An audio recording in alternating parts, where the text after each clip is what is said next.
Short video presentation to educate about asthma. So asthma is basically an inflammation of the airways that results in a decreased ability to breathe. So when you have asthma, your airways basically just stay inflamed all the time, and these people have airways that will swell and produce excess mucus whenever they experience a trigger. So there are different types of triggers. It can be allergic triggers, it can be exercise, it can be occupational triggers, but pretty much through and through the symptoms either way will be wheezing, coughing, shortness of breath, difficulty breathing, just your typical respiratory symptoms. So the three different types of asthma, like we were talking about, allergic asthma occurs when the airways become swollen and inflamed because of a particular irritant. So, this can be pollen, it can be pet hair, it can be any of those type of things that really cause your airways to be triggered and become inflamed. Another type of asthma is exercise induced. This doesn't have to do so much with a specific trigger, but it just is caused by exercising. This causes a bronchospasm, which is a swelling of the airways anytime that you do physical activity. And then occupational asthma can be caused by people who work around fumes, gases, any of those kind of toxic things that can also cause a swelling or an inflammation of the airways.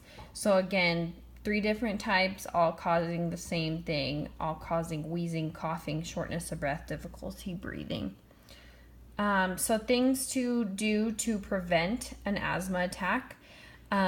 You would want to avoid whatever triggers are causing your exacerbation.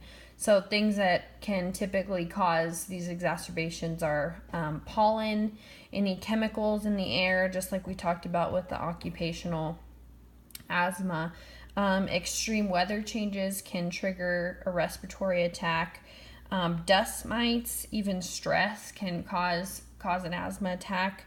Smoke absolutely is a huge thing that can cause an asthma attack. So you want to try to avoid smoke as far as pollution in the air, and definitely if you smoke, definitely try to quit smoking because this is a big time exacerbator.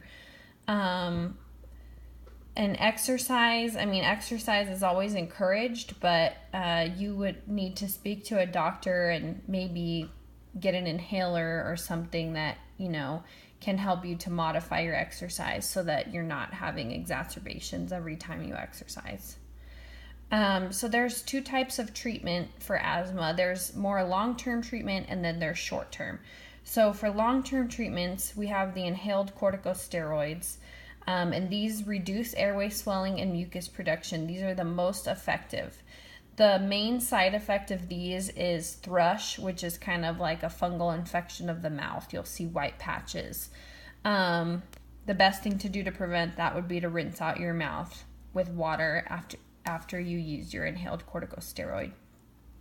But like I said, this is the one you're going to see most often for long-term treatment. You also might see an inhaled long-acting beta agonist. This decreases swelling by relaxing the smooth muscle around the airways. This you're not really going to see so much alone. You may see it with the inhaled corticosteroids. You're usually going to see them together. And the side effects for this are more concerning. The side effects include nervousness, anxiety, and heart palpitations. So you want to really watch when you're taking the long-acting beta agonists. Another one that I wanted to include is the omalizumab, and this is it's a shot that you can take every 2 to 4 weeks. It's kind of a last resort because it's very expensive, but what it does is it's going to prevent the reaction to the allergic triggers. So this would really be meant for people who have the allergic type of asthma. And then the side effects of this one would be itching, rash, and cold symptoms.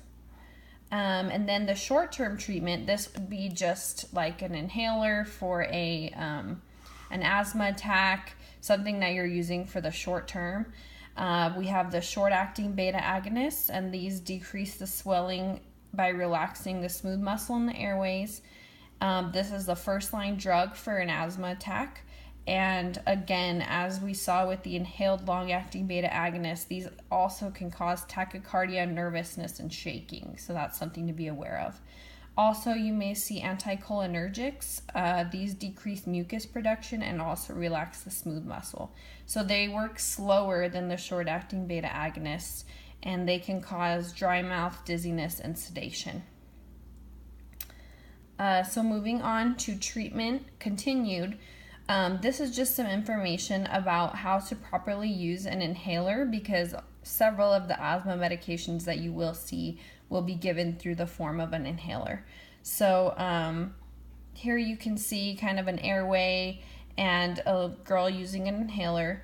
So the correct process for the use of the inhaler would be to shake it if necessary, and then you want to push out all the air in your lungs. After this, you want to place the inhaler in your mouth, and as you're pushing down on the inhaler to release the puff of medicine, you want to inhale slowly over 3 to 5 seconds. After this inhalation period, you want to hold your breath for 10 seconds and then release the air and repeat as directed. And what this is going to do is really open this airway here and open these air sacs to allow you to be able to breathe better.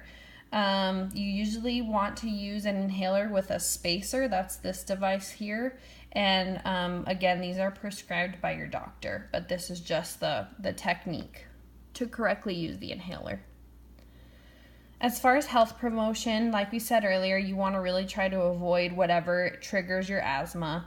Also, maintaining a healthy weight is always helpful in reducing the side effects from asthma, and avoiding smoking for sure.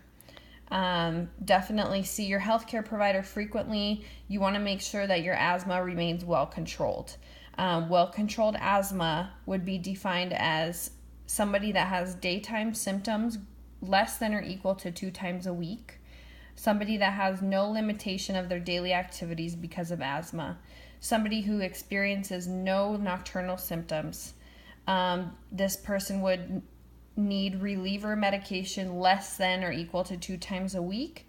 They have normal or near normal lung function, and they're not having any exacerbations. So the goal would always be to have your asthma in this category of well controlled. So it's important to stay in touch with the doctor and really make sure that, we're controlling the asthma the best that we can. And a couple of references.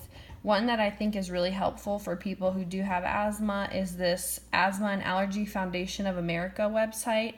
It's www.aafa.org, and it really has a lot of good information for people who have been newly diagnosed, about treatment, about what's going on with your body. So I think that's a really great reference.